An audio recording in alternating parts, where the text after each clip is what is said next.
Começa agora mais uma edição do programa Paideia, seu encontro semanal com a cultura científica. Você tem curiosidade sobre os seus antepassados mais distantes? Na coluna Mídia e Ciência de hoje a gente fala sobre a publicação da maior árvore genealógica do mundo.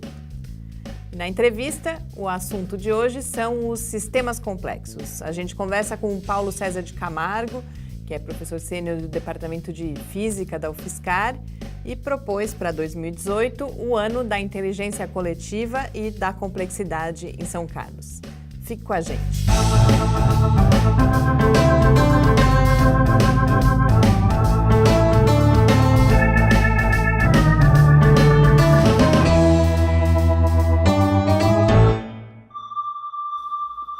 Muito boa noite, a gente começa agora nosso encontro semanal com a cultura científica, aqui no Paideia, uma realização do Laboratório Aberto de Interatividade da UFSCar, o LAB, e do Centro de Desenvolvimento de Materiais Funcionais, o CDMF.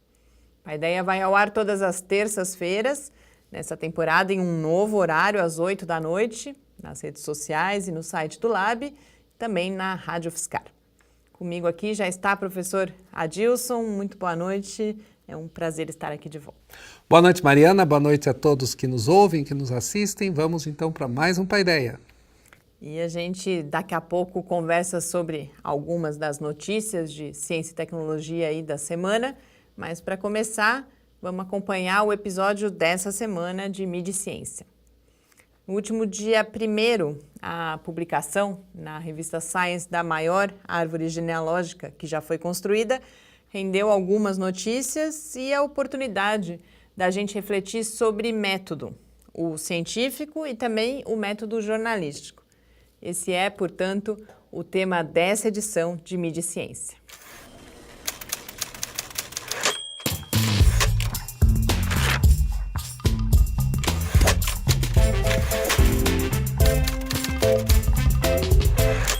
Quando eu fui lendo em lugares diferentes a notícia sobre a árvore genealógica gigante, divulgada há alguns dias na Science, eu fui descobrindo uma coisa diferente em cada versão.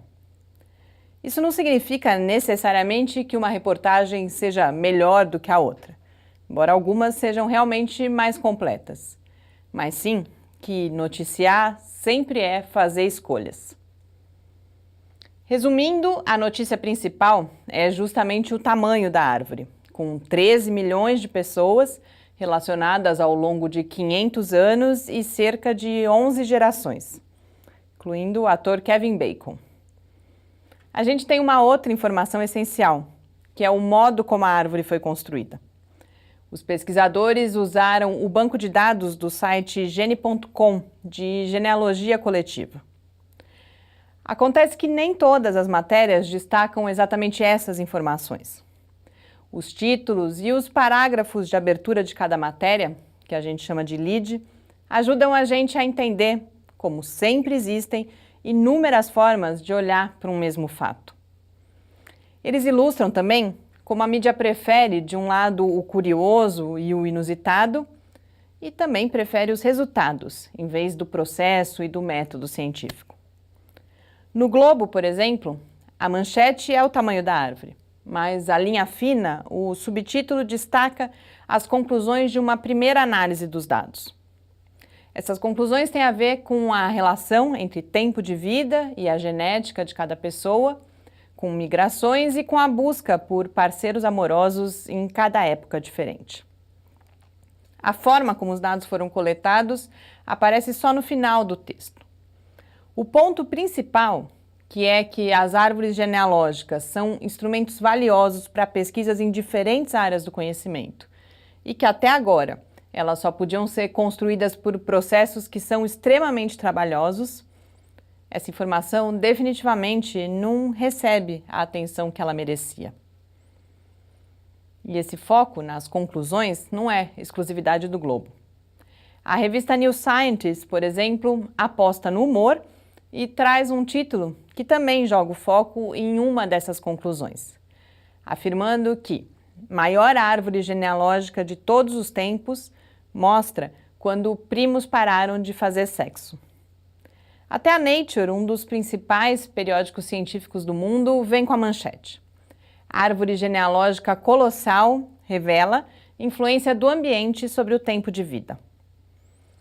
O problema é que, como registra o próprio autor do estudo, essas primeiras conclusões só arranham a superfície do que a árvore pode oferecer.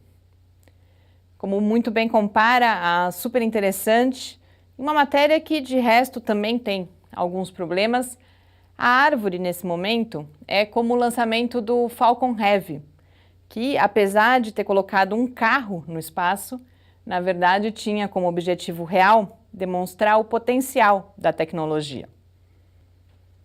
Voltando para o Globo, o jornal não registra que o principal autor do estudo também é o diretor científico da empresa que é responsável pelo site de onde os dados foram retirados. Essa informação ganha relevância quando a gente vê em outros veículos o debate sobre a privacidade dos dados pessoais que são depositados na rede. Essa omissão do Globo, junto com o destaque aos resultados e com outras características que não dá para a gente detalhar aqui, ilustram bem como a cobertura de ciência, e não só no Brasil, frequentemente falha em olhar para dentro da prática científica, para os caminhos que são percorridos na construção do conhecimento científico. Sem familiaridade com esses aspectos, não é possível a gente consolidar uma cultura científica. E é assim que existe uma ciência verdadeiramente cidadã. Mas, considerando toda essa discussão, qual foi a melhor matéria sobre o assunto? As dicas estão lá no site do Lab. Uma boa leitura e até semana que vem.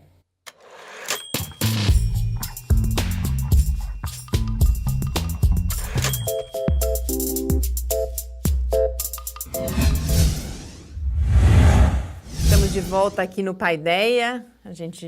Eu já falei bastante sobre árvore genealógica aí na coluna, e a gente teve uma outra notícia recente que tem, de certa forma, a ver com genealogia mais do universo, né? A gente teve um estudo que foi publicado já faz aí uma semana na Nature, que os cientistas detectaram, através de um telescópio de rádio, sinais aí, evidências de que os primeiros astros luminosos teriam se formado 180 milhões de anos depois do Big Bang. Isso foi bastante comentado como uma notícia muito importante, uma novidade, algo inédito, essa possibilidade dessa detecção. E eu fiquei bastante curiosa quais são as relações, como que a gente está falando de rádio, o hidrogênio é algo importante nessa história, e como que a partir de tudo isso conclui-se que os primeiros astros estavam sendo formados naquele momento. Então, o hidrogênio é o elemento mais abundante do universo, é ele que constitui as estrelas que a gente observa. Quando o universo foi criado, há cerca de 13,6 bilhões de anos atrás, houve o evento do Big Bang, que é uma coisa que a gente não sabe descrever, embora muitas vezes a própria palavra remeta a uma grande explosão, evento luminoso, etc. De fato, as leis da física que a gente conhece atualmente não conseguem descrever como de fato ocorreu. O que a gente sabe é sempre o pós-Big Bang. E uma das coisas que era bem conhecida é que até quando o universo tinha 300 milhões de anos de idade, era o momento que a radiação e a matéria começaram a se separar, e aí você conseguiu detectar a formação das primeiras estrelas e as primeiras galáxias. O que esse estudo faz? Ele usa o estudo das chamadas ondas de rádio, que é também uma onda eletromagnética, como o rádio que está nos transmitindo agora o nosso programa, que viajam por todo o espaço. Então tem um ramo da astronomia que chama radioastronomia, no qual você observa e estuda o universo nessa faixa de ondas de rádio. Então, o que foi possível detectar é que quando o universo tinha 180 milhões de anos, você já observava a ação do hidrogênio, ou seja, do hidrogênio que a gente chama ionizado, o hidrogênio que estava reagindo ali naquele primeiro início. O que se sabe é que o hidrogênio, quando a gente faz essa experiência em laboratório, ele tem uma emissão na faixa de mais ou menos 1450 MHz. Até parece uma frequência de onda de rádio que a gente escuta, a rádio com essa frequência. Mas exatamente é muito próximo disso. E eles detectaram o hidrogênio com 75 MHz. Por que isso ocorreu? Porque o universo ele se expandiu. E aquelas ondas que vêm daquela época foram expandindo também. Então caíram dessa frequência mais alta para essa frequência mais baixa. Então por isso que eles puderam, sabendo qual é a frequência que a gente tem do hidrogênio, encontrar uma frequência nessa faixa e saber que isso era associado com hidrogênio. O mais legal desse estudo é todo o detalhe experimental que ele foi feito, porque quantas ondas de rádio não são... Uma dificuldade foi justamente filtrar as ondas que a gente produz. A gente produz a nossa própria galáxia, entre outras. Então isso sim é um grande trabalho. E outra coisa que chama atenção nessa notícia é que não foi com nenhum grande equipamento. A gente está acostumado com essas detecções, com o LIGO, por exemplo, que era um equipamento caro, muito grande. Isso não, é um equipamento do tamanho de uma mesa, uma antena pequena, mas colocada no deserto, justamente para evitar o efeito das ondas que vêm aqui da Terra, e um estudo longo de vários anos para que, conforme a Terra vai girando ao redor do Sol e em torno de si, você vai observando então que essas ondas não estão chegando aqui de um lugar específico da Terra, mas sim de todo o universo. Eles, inclusive, na notícia comentam os vários experimentos que eles fizeram para ir excluindo outras hipóteses e colocam também que esse é um primeiro resultado e que agora esse estudo inclusive, vai precisar ser replicado em outras condições por outros grupos, embora ele seja bastante consistente, não é isso, mas entra numa etapa agora de outros experimentos tentarem fazer essas detecções para confirmar aí esse resultado também, né? Uma coisa, esse cuidado que eles estão tendo é que foi, acho que não tenho certeza, foi há 2 ou 3 anos atrás, antes de fazer a detecção das ondas gravitacionais pelo LIGO, havia sido feita uma suposta detecção de onda gravitacional nessas ondas de micro-ondas também, nas ondas de rádio, por um radiotelescópio instalado na Antártida, que havia flutuações nessas micro-ondas que estariam possivelmente associadas a ondas gravitacionais criadas no Big Bang.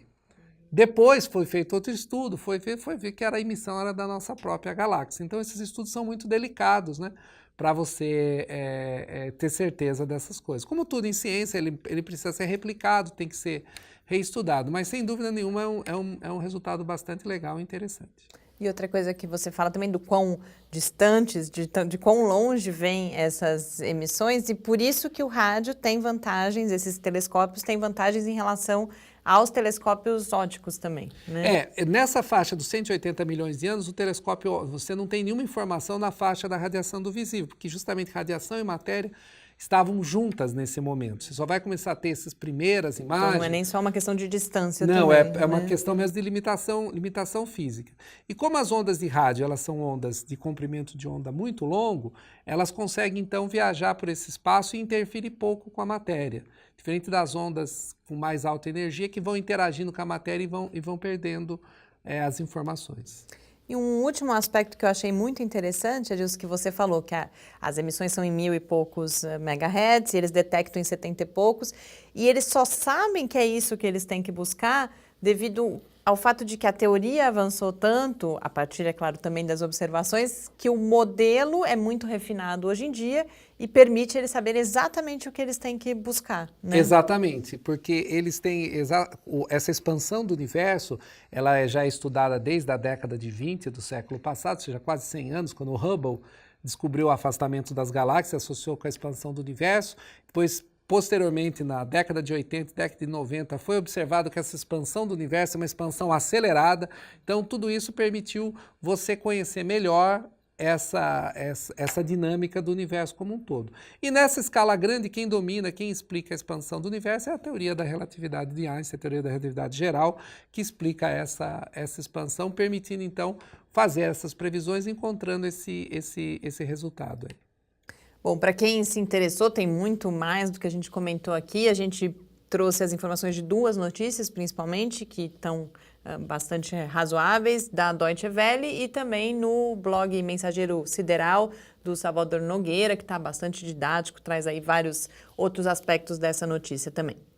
E para a gente encerrar esse primeiro bloco do programa, a gente acompanha um episódio do Clique Ciência com a professora Jocely Catarina Stassi Sé, que é do Departamento de Metodologia de Ensino da UFSCar. Em seguida, a gente volta para a nossa entrevista com o professor Paulo César de Camargo, do Departamento de Física da UFSCar, com quem a gente fala de sistemas complexos.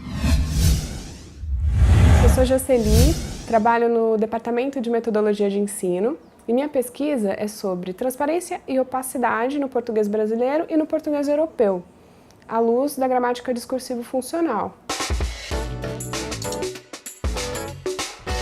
A pesquisa, ela se iniciou com um trabalho de doutorado sanduíche em Amsterdã, na Universidade de Amsterdã, num centro de estudo de línguas lá, que começou a desenvolver um trabalho de comparar as línguas do mundo em termos de transparência e opacidade. Então, a partir desse trabalho, eu voltei para o Brasil com a incumbência de tratar da variedade da língua portuguesa brasileira e da língua portuguesa europeia em termos de transparência e opacidade. O que é essa transparência? Ela é um mapeamento entre forma e significado de 1 para 1. Então, eu tenho um significado e uma forma linguística para dizer o que é esse sentido, materialmente. Quando eu não tenho transparência, são várias as relações que podem acontecer. Por exemplo, eu posso ter vários sentidos para uma forma. Isso é um sinônimo de opacidade. À luz da GDF, da gramática discursivo-funcional, a gente tem uma abrangência maior para olhar esse fenômeno da transparência, já que a gente se utiliza de mapeamentos entre níveis linguísticos. Então, a GDF oferece o nível interpessoal, que é o nível das relações pragmáticas, para que a gente pense, então, no sentido.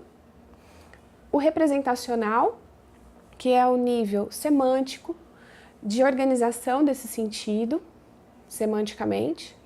O nível morfossintático, que é um nível de codificação, então aquilo que é formulado nos níveis interpessoal e representacional se codifica na língua dentro do nível morfossintático, nas formas que a língua apresenta. E o nível fonológico.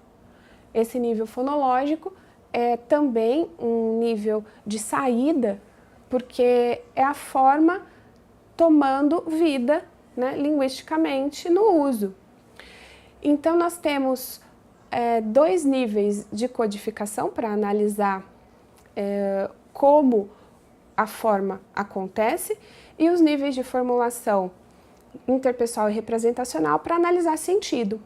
Então, dentro da GDF, a conceituação de transparência fica um pouco mais complexa, mas também ajuda a identificar melhor esse fenômeno nas línguas, já que a gente tem 4 níveis de interface para pensar nas relações de forma e significado. No português brasileiro, a hipótese inicial é que nessa variedade, por ser uma variedade que se desenvolve com línguas em contato, nós não deveríamos ter muita opacidade, né? Então, com as línguas em contato, nós temos a possibilidade de uma variedade que se formou dentro de um processo de semicriolização. Então, essa hipótese inicial, ela precisaria ser comprovada já no nível morfossintático. E o resultado interessante que nos é apontado é que não acontece assim como a gente esperava. Então, existe um alto grau de opacidade dentro do nível morfossintático. Está certo que a gente ainda tem a etapa da pesquisa da interface entre os níveis, mas já nessa etapa nós temos esse resultado. Então, provavelmente, o português de Portugal, ele terá mais opacidade do que a variedade brasileira, mas nós estamos, então, numa gradação de opacidade. Então, em termos de discussão dos dados, é interessante observar que existe hoje uma frente que defende que o português brasileiro seria uma língua diferente do português europeu. E essa pesquisa, ela tem a tendência de mostrar que não seria o caso de termos 2 línguas, mas sim uma língua e suas variedades que se diferem pelo grau de opacidade. Então, a contribuição da pesquisa seria essa, né? Então, por enquanto, o que nós temos de dados nos mostra que nós temos uma língua, que seria essa língua portuguesa, e a variedade europeia e brasileira, dentro de uma gradação, estariam lado a lado, uma menos opaca do que a outra. Então, o português brasileiro seria menos opaco do que o português europeu. Mas a gente ainda tem as outras etapas da pesquisa para desenvolver, que vai acontecer em 2 projetos de iniciação científica. E em breve, quem sabe, eu possa falar para vocês qual foi o resultado final.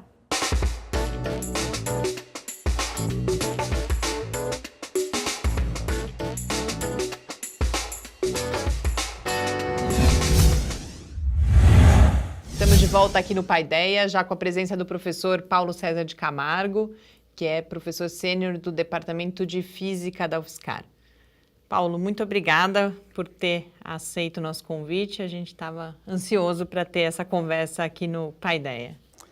Eu que agradeço essa oportunidade. A Federal de São Carlos realmente é minha origem científica e é um prazer poder estar aqui compartilhando uma visão de futuro, que é o que realmente a gente pretende nesse momento. A gente vai falar bastante hoje sobre essa visão de futuro, falando de complexidade e de sistemas complexos. Então, eu queria que a gente começasse, que você colocasse esse conceito do que a gente está falando quando a gente falar aqui de complexidade e de sistemas complexos. Bem, como todos sabemos, a vida é cheia de dificuldades, de problemas, né? E a ciência, o conhecimento, existe justamente para superar essas dificuldades, esses problemas. Com a evolução toda dos sistemas de comunicação e a bagagem de conhecimento, a profundidade do conhecimento, isso gera uma situação de afastamento do cidadão comum da ciência. Se olhar 2 séculos atrás, na década de 1915, 1920, a ciência era uma coisa bastante popular, onde quando um cientista ia falar, enchiam o auditório. Hoje, quando um cientista vai falar, em geral, imagina-se que aquilo lá é um mundo muito particular deles, dos cientistas. Com a evolução toda das redes de relações e do acesso à informação, nós estamos diante de uma nova realidade que ela não é muito visível ao cidadão comum. Então, a questão da complexidade, ela ajuda a se contextualizar isso. Eu vou tentar fazer uma classificação aqui pragmática das coisas. Nós temos problemas que são simples, que não exigem nenhum conhecimento especializado, não exigem uma formação mais profunda. Temos problemas complicados, onde exige-se uma formação mais profunda, exige-se estudos, exige-se especialistas. E temos problemas que, mesmo quando se chama os especialistas, você não é capaz de resolver. E tem a situação do caos, onde você não tem solução. Aí realmente as coisas estão absolutamente fora de controle. Então, nessa classificação desses 4, essa hierarquia de 4 ideias, os sistemas complexos vêm justamente para você resolver problemas que não são aqueles para especialista. São aqueles problemas que hoje são muito, quando surgiu toda essa evolução da nanotecnologia, da proximidade maior da ciência com a vida, com os processos vivos. E a imensa variedade de problemas sociais e econômicos. Você vê que os métodos da ciência convencional que tratam sistemas complicados, eles não são capazes de tratar os sistemas complexos. Uma das pessoas que chama a atenção muito claramente desse fato foi o cientista descobridor do quark, que concebeu a ideia de partícula elementar quark, quando ele se deu conta que, qual é a proposta do Murray Gell-Mann inicial do doutorado dele? Era descobrir qual a partícula elementar a partir da qual você reconstruiria o universo. Tão simples quanto isso. E aí, no final, ele escreve um livro que chama-se O Quark e o Jaguar, aventura do simples ao complexo. Ou seja, o simples, a partícula elementar, e o complexo, o jaguar. E ele se deu conta que, mesmo com toda a profundidade de conhecimento que ele tinha, que foi um dos cientistas mais brilhantes que já passou no nosso mundo, o Richard Feynman foi outro, grandemente, mas Murray Gell-Mann e Richard Feynman estão no mesmo nível.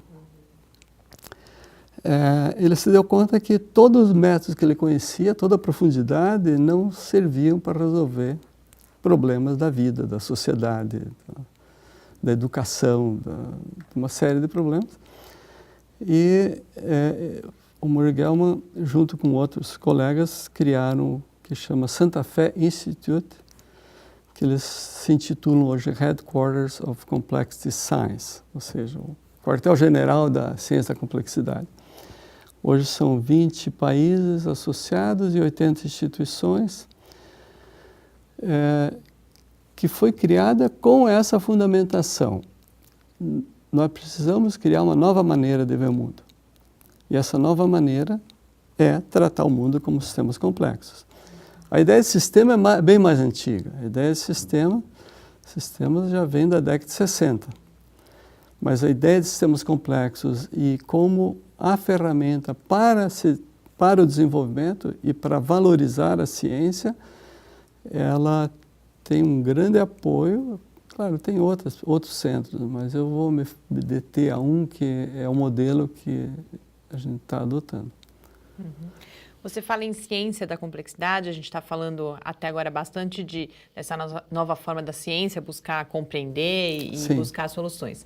Mas no curso, a gente vai falar daqui a pouco da CIEP, que começou Sim. hoje, na abertura fala assim, uma nova cultura científica para compreender questões do nosso cotidiano. Então, essa questão da complexidade, da necessidade de um novo olhar, ele extrapola o universo da ciência também? O quanto essa discussão sobre complexidade está olhando também para a forma como as pessoas que não são cientistas, por exemplo, se relacionam com a própria ciência e com o mundo? Não, com certeza.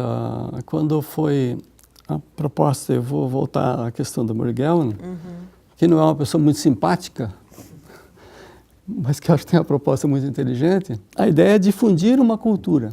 Quando você fala em difundir uma cultura, você não está falando da ciência em si, você está falando de uma cultura que as pessoas compreendam, que as pessoas sejam simpáticas a ela. Então, voltando ao cenário 2 séculos atrás, né, a ciência era uma coisa que atraía as pessoas. As pessoas tinham aquela gana, aquela vontade de compreender o mundo. E a linguagem era tal que a grande maioria saía de uma palestra dessas comentando o assunto. E houve um afastamento muito grande e os métodos dos sistemas complexos, na nossa visão, eles ajudam a essa proximidade. As pessoas não vão todos se tornarem especialistas porque tratam do ponto de vista de sistemas complexos. Mas a ideia é que as pessoas vejam que existe um caminho que não precisa gastar uma vida inteira para conseguir compreender. Eu acho, aproveitando o gancho aí do que você está falando, né, dessa transição que teve, a gente tem ao longo do século XX um grande crescimento da ciência, né, em todas as áreas, e isso fica bastante difícil todo mundo ter acesso a esses conhecimentos porque eles são grandes.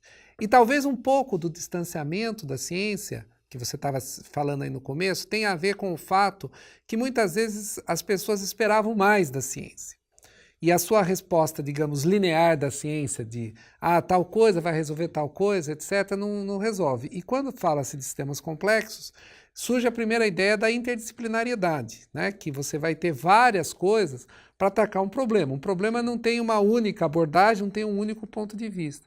Talvez esse seja o ponto que dessa nova cultura, de que hoje, nesse século XXI que a gente está, onde as coisas têm um processo de transformação muito rápido e muito intenso, necessita a gente ter uma visão mais holística, mais completa das coisas para tentar resolver os desafios? Não, com certeza. Para focar, não que seja a única coisa que interessa, mas para focar, eu vou voltar a Santa Fé. Desse grupo Santa Fé surgiu um programa financiado pela National Science Foundation e algumas empresas e universidades americanas, que chama Growing Up Thinking Scientifically. Ou seja, você vai crescer aprendendo a pensar cientificamente. Aí eu acho que está a grande chave dessa questão. Nós precisamos que as pessoas aprendam, incorporem os métodos da ciência sem a barreira de achar que ele tem que ser especialista, mas que ele incorpore as ideias, incorpore os métodos de uma forma que ele compreenda. Como é que você compreende um sistema complexo se ele é complexo? Pega o sistema imunológico humano.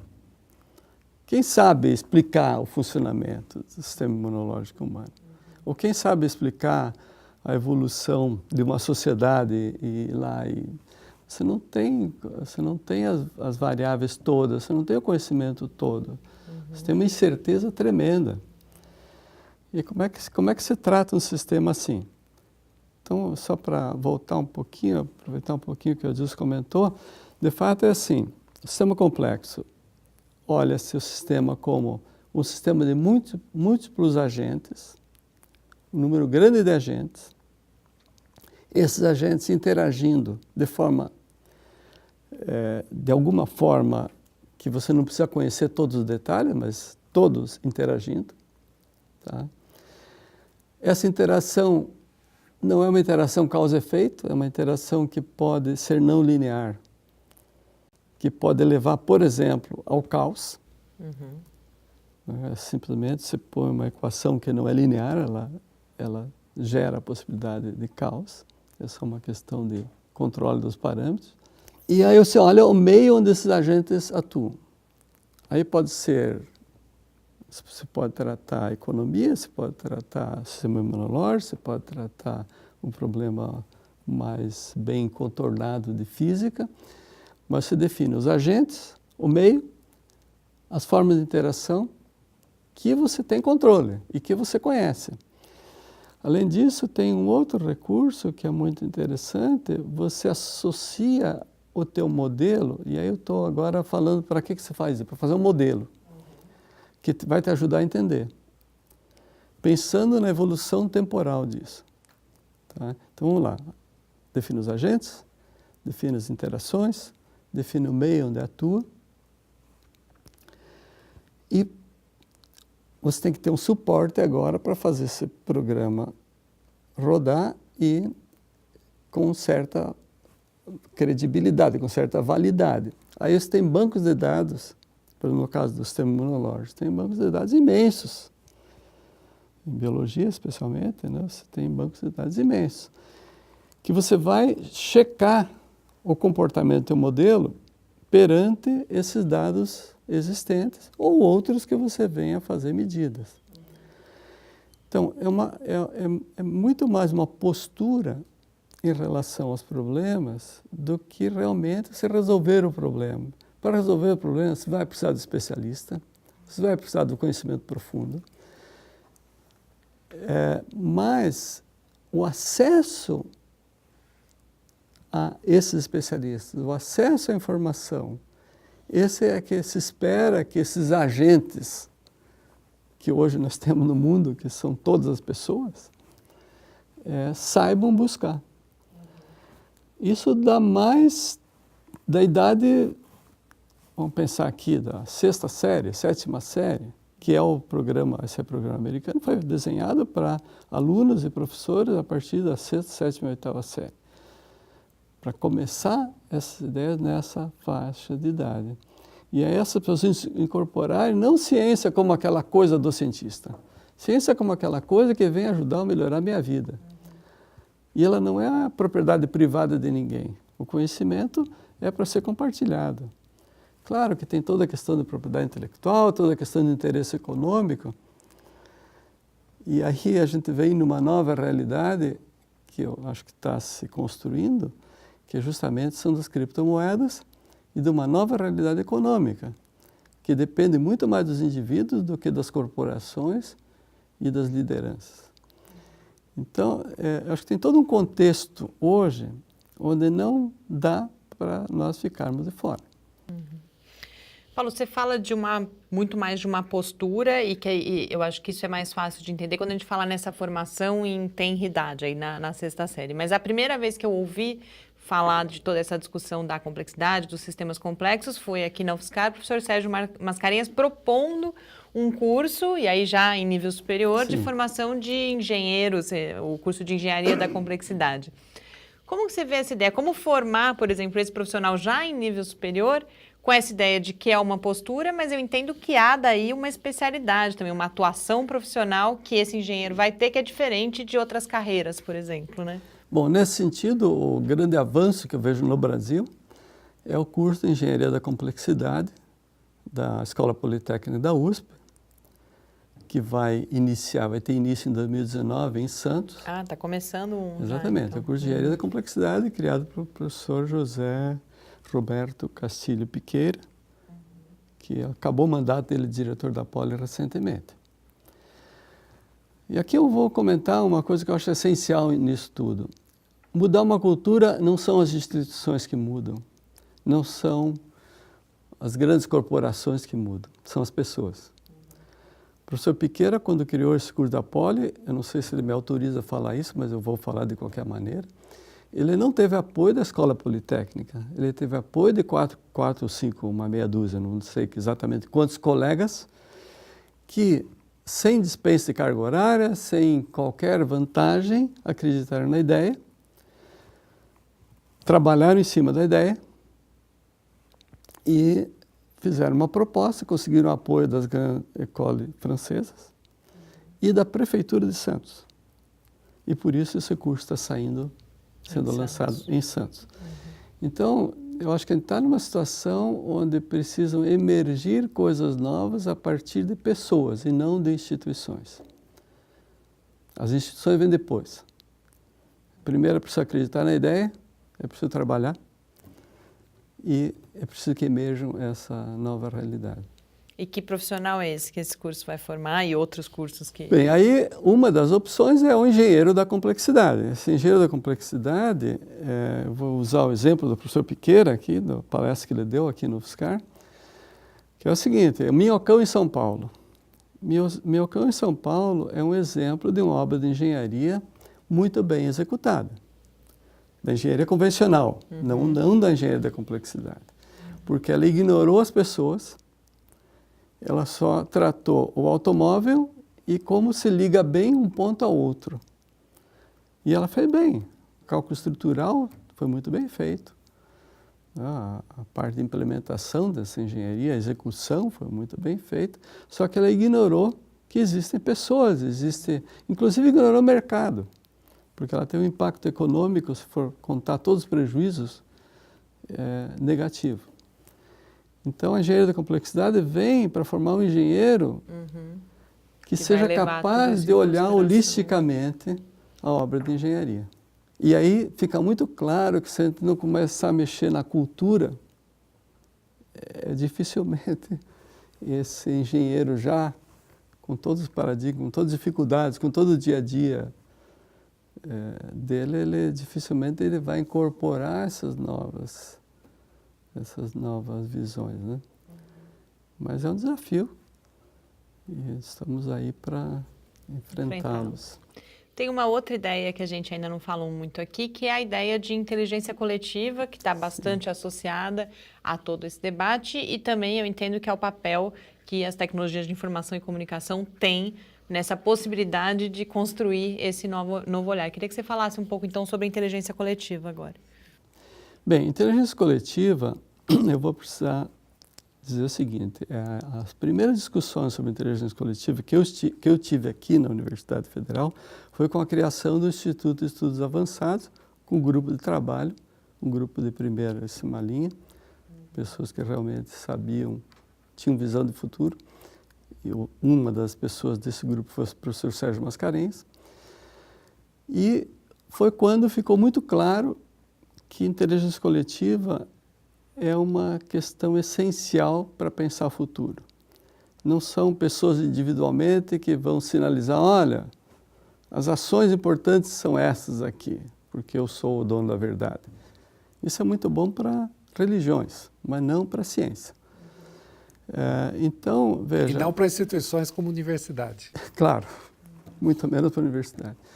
Então, nesse cenário, na época, a gente foi atrás de fontes de informação e descobrimos o Center for Collective Intelligence, do MIT, onde eles tinham acabado de elaborar um Handbook of Collective Intelligence, feito usando inteligência coletiva, ou seja, abriu-se uma plataforma, pediu-se contribuição da mesma forma que se pede da Wikipédia, só que aqui com um foco definido, e elaborou-se um handbook que está disponível. A Amazon vende, mas se entrar no site do MIT, está lá disponível. E que dá as linhas do que é inteligência coletiva, como usar a inteligência coletiva. Uma coisa que vale a pena comentar, embora ontem tenha sido o Dia da Mulher, né? Mas vale a pena reforçar que uma das coisas que ficou evidente é que a hora que você mistura homens e mulheres, você tem um grupo mais inteligente do que só de homens. Não por uma questão da essência do gênero, mas é uma questão da percepção de mundo das mulheres e dos homens. Então fica muito claro que se você não tiver as mulheres junto, você não vai ser um grupo mais inteligente. Bom, os métodos da inteligência coletiva, eles encaixam muito bem nas ideias de sistemas complexos. Porque no sistema complexo, você vai usar conhecimento de diversas áreas, você vai usar bancos de dados que, dependendo da especialidade, se você quer entender a terminologia, então você precisa do especialista daquela área e precisa ser capaz de trocar informação com ele. Então, eu vejo que essas coisas elas são indissociáveis. A inteligência coletiva são conceitos que eu não diria que são bem estabelecidos, que você pode dar uma receita, mas que avançou bastante e que a gente tem que praticar desde a idade de criança. Numa família se usa inteligência coletiva, numa tribo indígena se usa inteligência coletiva. A grande diferença hoje é que você tem bancos de dados imensos que a tribo não tem. Tá? Você tem bancos de dados que você precisa de um especialista para te ajudar. E tem computador com velocidade suficiente para disponibilizar isso. E a maioria das pessoas não está atenta a essa possibilidade. Ele não precisa sequer saber usar o computador. Eu gosto da analogia com o celular. O celular é uma ferramenta incrível. Você faz muita coisa com o celular. Qual a qualificação você precisa para usar um celular? Qual o treinamento que precisa? Realmente dar o celular, né? E a pessoa vai descobrir os caminhos dela. Então, nós precisamos... Agora, aí eu gostaria de fazer um adendo aqui. Recentemente eu li o livro do Freeman Dyson, O Infinito em Todas as Direções. E esse livro realmente indica uma coisa muito curiosa do hardware e do software. Todo o processo de evolução, segundo algumas das teorias, Lynn Margulis é uma delas, que a teoria da evolução pressupõe que primeiro surgiu o hardware e depois o software. Não vou entrar em detalhe aqui, mas eu acho que nós estamos num momento onde o hardware evoluiu muito e o software evoluiu muito pouco. O software no conceito de inteligência coletiva, por exemplo, de métodos de usar o conhecimento, de formas de usar, que não precisa de máquina, mas é essencial ter a máquina. Tá? E uma vez que você sabe que existe a máquina e sabe o que ela é capaz de fazer, você interage com ela e agrega formas de operá-la, que essencialmente é uma espécie de software. Então, de fato, eu acho que a gente tem uma oportunidade que não está sendo aproveitada e que São Carlos, pela densidade de pessoas com conhecimento profundo nas mais diversas áreas, precisa aproveitar essa nova realidade. Quero aproveitar isso, o tempo está acabando, eu não queria que a gente deixasse de falar da proposta de 2018 ser o ano da inteligência coletiva e dos sistemas complexos em São Carlos. A gente tem 5 minutos agora. Queria que você contasse um pouquinho por que essa proposta, quais são os objetivos e que tipo de atividades devem ser realizadas para justamente aproveitar e, imagino que, catalisar esse potencial que existe aqui na cidade. Bem, eu vou voltar aos sistemas complexos primeiro, conceito de sistemas complexos. Como é que você entende o sistema complexo? Você tem que interagir com ele, senão você não sabe o que interessa. Então você tem que interagir com o sistema em primeiro lugar. Então veio a ideia da gente, seguindo essa filosofia, veio a ideia da gente, bom, não adianta a gente ficar falando, só falando, né? Tem que falar também. Mas nós precisamos atuar sobre o sistema. Bem, como é que a gente faz isso? Você faz da forma da nossa escolha. E aí, quando eu falo nossa, embora eu tenha conversado com muita gente, eu diria que é minha, pessoa física, Paulo César de Camargo, e o professor Sérgio Matos, da hidrobiologia. Isso depois de uma apresentação do professor Piqueira aqui na universidade, onde ele falou, vocês deviam liderar um movimento para que as universidades federais incorporassem essas ideias e tal. Aí, no processo de evolução das ideias, nós chegamos à conclusão que nós teríamos que fazer da forma mais simples possível. Ou seja, nós vamos propor uma ação e vamos tentar agregar pessoas, não instituições.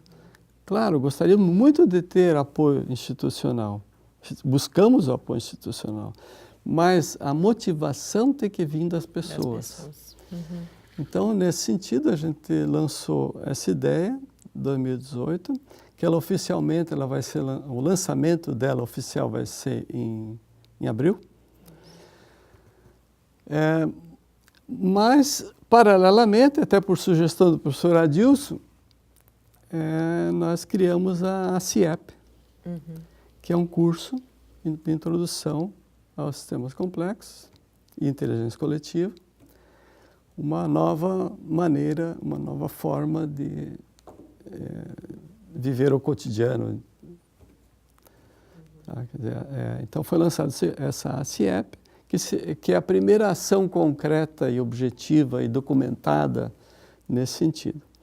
Tiveram alguns seminários do professor Piqueira aqui, e nós demos alguns seminários em departamentos, mas a ação concreta do 2018, primeira, é essa CIEP, que terá início na terça. A gente está gravando dia 9, mas por uma feliz coincidência, no dia que o programa vai ao ar, é o mesmo dia que ela vai ter já começado na manhã do dia 13, né? Isso, 13 de março. Na manhã do dia 13 terá início esse curso.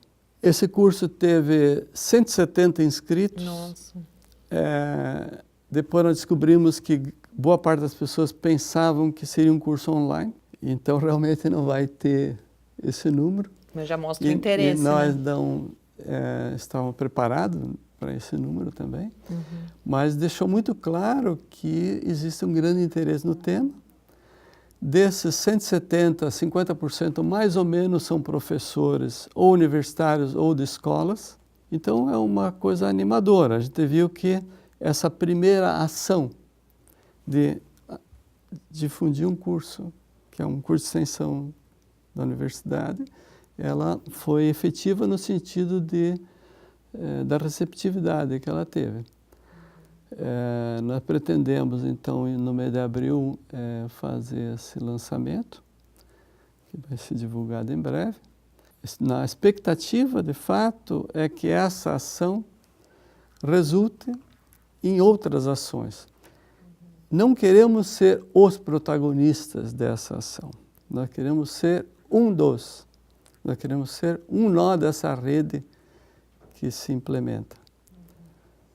Tá? Paulo, muito obrigada. A gente precisa agora realmente encerrar. Eu acho que a gente precisa aqui dizer que o Paideia e o Lab, a gente está à disposição, que seja um ótimo ano. Eu acho que a gente dá visibilidade, a isso pode ajudar também a essa rede ir crescendo, esse nó ir dando os frutos. Mas acho que hoje já foi um início muito rico aqui. Parabéns e muito obrigada mesmo por ter conversado aqui com a gente hoje. Bem, eu aqui agradeço. É sempre um prazer aqui, uma satisfação muito grande estar aqui falando na Universidade Federal de São Carlos. Eu acho que é uma instituição que deixou a marca dela e espero que essa marca realmente se amplie muito mais.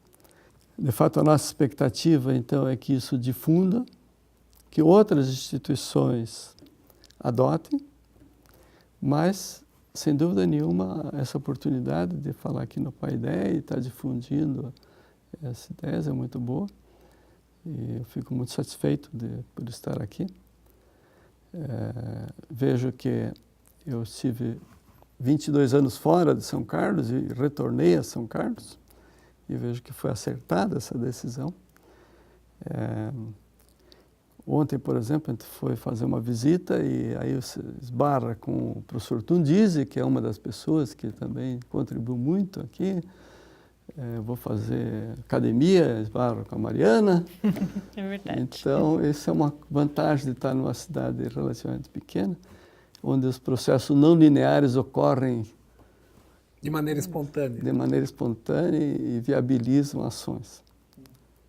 Muito obrigada. E com isso a gente encerra então esse Paideia. A gente volta aqui na próxima terça-feira.